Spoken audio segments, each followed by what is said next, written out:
안녕하십니까. 2020년 6월 1일 최병목의 팩트 시작하겠습니다. 윤미향 더불어민주당 의원, 이제 국회의원이 됐죠. 의원이 사실은 지난달에 기자회견을 했고, 그 다음에 몇 차례 의혹이 제기된 데 대해서 해명에 나서기는 했지만, 아직도 그의 해명을 납득하는 사람은 그렇게 많지 않을 것으로 보입니다. 아마 오늘 내일 중에 윤미향 당선자, 또 윤미향 국회의원의 해명에 대해서 얼마나 납득하고 있느냐, 뭐 이런 여론조사가 나올지도 모르겠습니다만은 그 부분은 한번 주목해 보고요. 제가 이제 그동안에 계속해서 유튜브를 하고 뭐 논평을 하고 하는 과정에서 납득하지 못하는 사실, 이 부분에 관해서 굵직굵직한 것 5가지를 좀 정리했습니다. 자, 첫 번째가 바로 그 수많은 현금이 어디로 갔느냐, 한마디로 얘기하면 이런 것인데, 지금까지 정대협이나 정 의원이 그 모금하거나 또는 뭐 후원금으로 받은 내용들 있지 않습니까? 국민 모금도 있고 일반 후원금도 있습니다. 그 후원금 중에서 공시, 국세청 공시에 누락된 것만 합치면 37억 원이 넘습니다.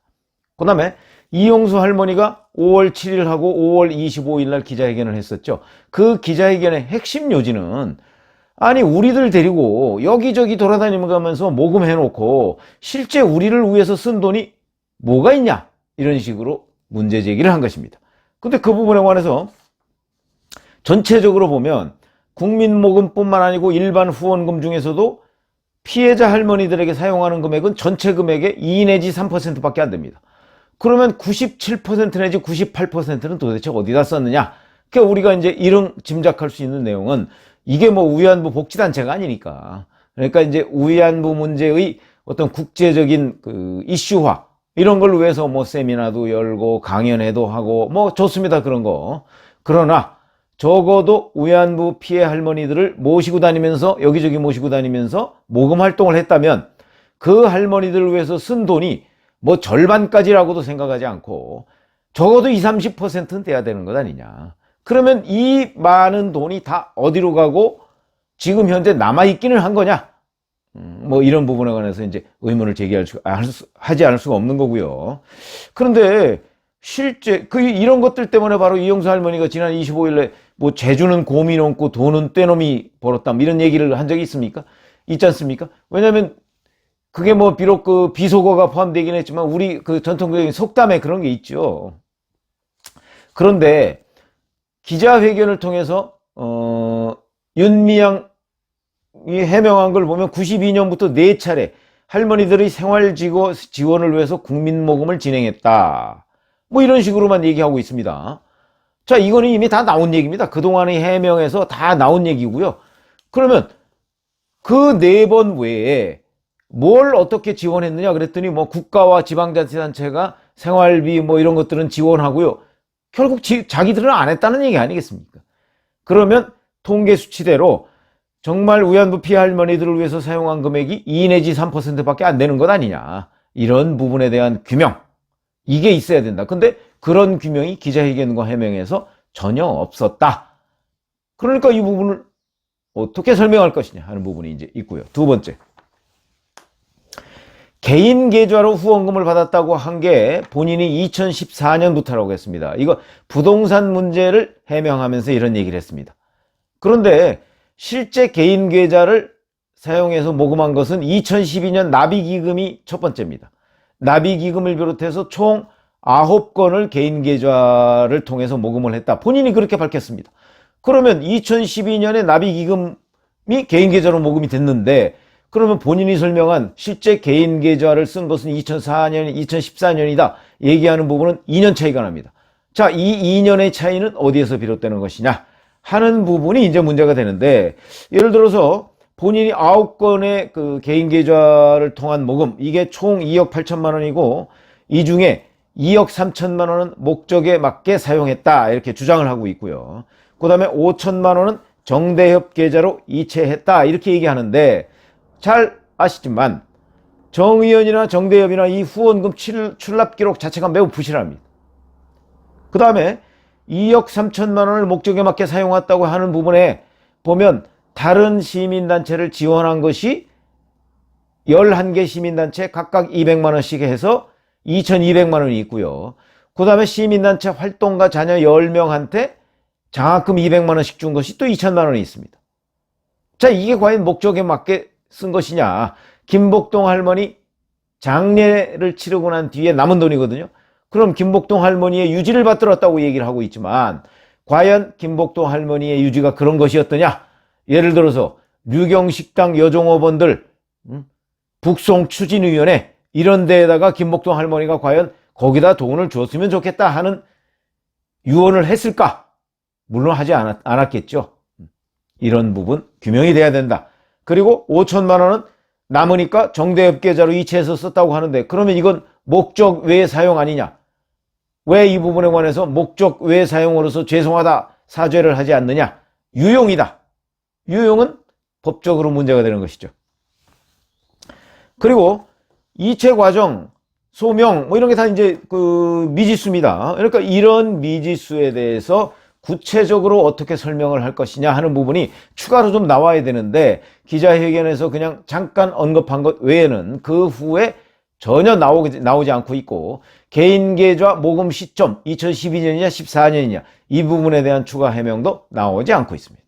자, 그 다음에 세 번째, 이건 뭐 총체적 부실이죠. 안성 힐링센터라고 하는 안성 쉼터, 그 매입 가격부터 판매 가격까지 하나하나 해명된 게 사실상 거의 없습니다. 뭐 거기에 개인적으로 착복한 돈이 없다 이렇게 주장을 했지만 착복했는지 안 했는지야 그 앞으로 뭐 두고 봐야 알겠죠. 그래서 자, 우선 마포 연남동에 쉼터가 있음에도 불구하고 명성교회에서 제공한 쉼터가 있음에도 불구하고 그로부터 몇 달 지나지 않아서 또다시 안성 쉼터를 구입했다. 물론 그건 현대중공업으로부터 10억 원을 받아서 구입한 것이지만 왜 이렇게 꼭 필요하지도 않은 그런 쉼터를 아주 먼 곳에 그것도 비싼 가격에 구입했느냐. 왜냐하면 정의연에서 뭐 이것도 사실인지 여부는 좀 확인해 봐야 되겠지만 당시에 쉼터 부지로 세 곳을 검토했다고 합니다. 강화도 한 곳과 일죽, 그 다음에 이 안성시 금광면, 상중리 이렇게 해서 이 세 군데를 했다고 했는데 이 세 군데 중에 지금 안성 쉼터가 가장 멀고 가장 비쌉니다. 아니 현대중공업에서 뭐 지원하는 돈이 아무리 뭐 자기들이 아껴 써야 될 돈이 아니라고 하더라도 어떻게 가장 먼 곳에 가장 접근성이 떨어지는 곳에 쉼터를 살 수가 있느냐. 그것도 그걸 중개한 사람이 지금 현재 안성시에서 출마해서 당선된 이규민 국회의원이다. 이 사람하고는 어떤 관계냐? 소녀상 건립 추진위원회 안성시 대표를 했습니다. 그러니까 소녀상 건립 추진 이 문제로 윤미향 씨와 이규민 씨는 연결이 되어 있는 사람들이다. 그리고 이규민 씨는 당시에 안성신문 대표를 하고 있었습니다. 이러면 또 윤미향 씨 남편 수원시민신문 하고 있죠. 여기하고도 뭔가 연관이 있을 것 같습니다. 그런 문제에 대해서 왜 그냥 개인적으로 유용한 돈 없다 이렇게 해서 넘어갈 줄 아는 모양인데 이거 그렇게 못 넘어갑니다. 해명이 안 되고 있습니다. 그리고 일부 할머니들은 안성에 쉼터가 있는지도 모른다 이렇게 얘기를 했습니다. 그러면 할머니들을 위한 힐링센터라는 건 거짓말 아닙니까?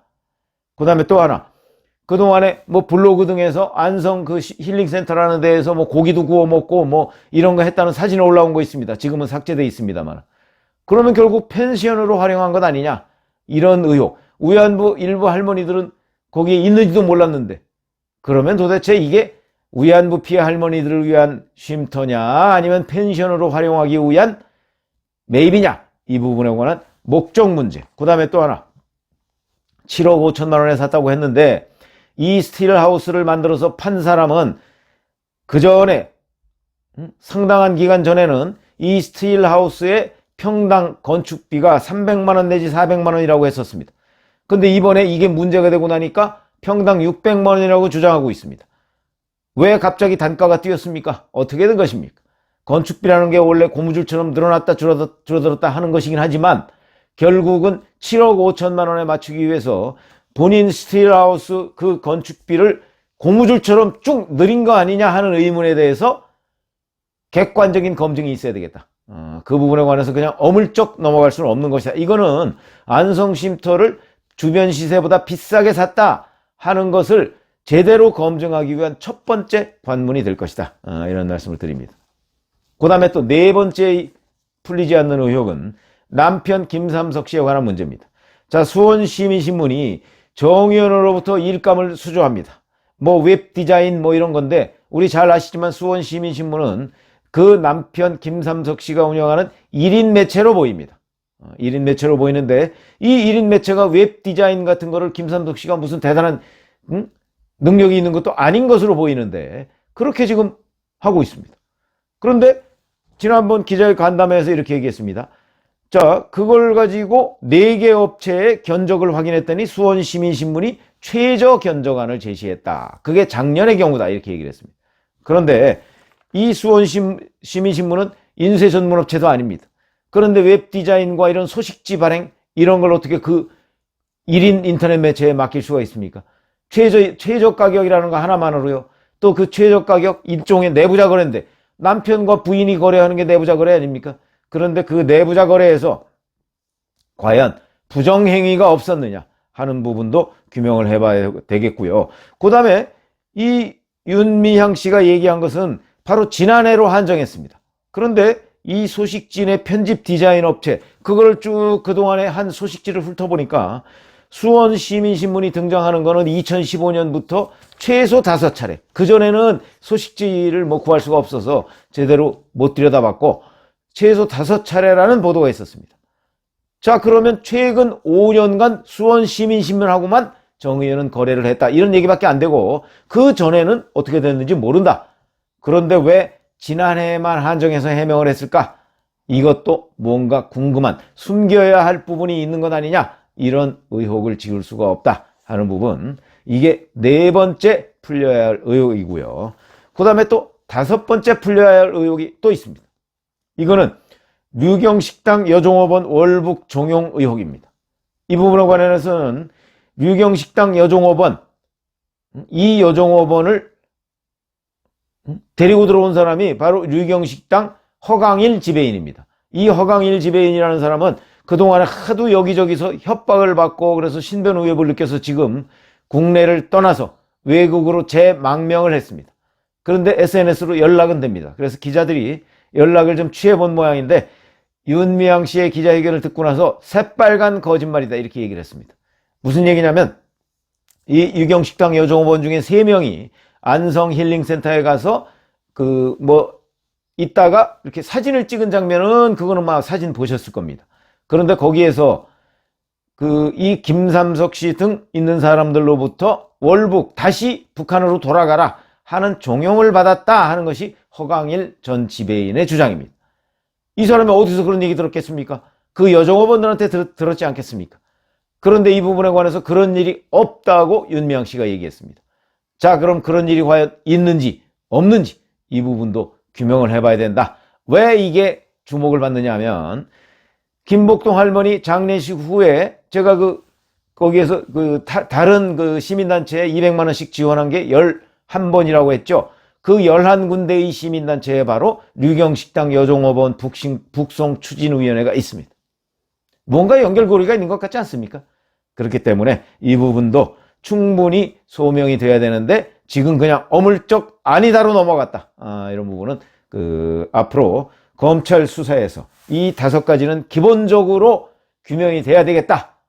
그렇지 않고서는 지금 현재 윤미향 씨와 정대협 정의연에 쏠린 의혹은 전혀 규명이 안 된 것이나 마찬가지고, 오히려 의혹은 본인이 기자간담회나 또는 해명을 통해서 더 증폭되고 있는 과정이다.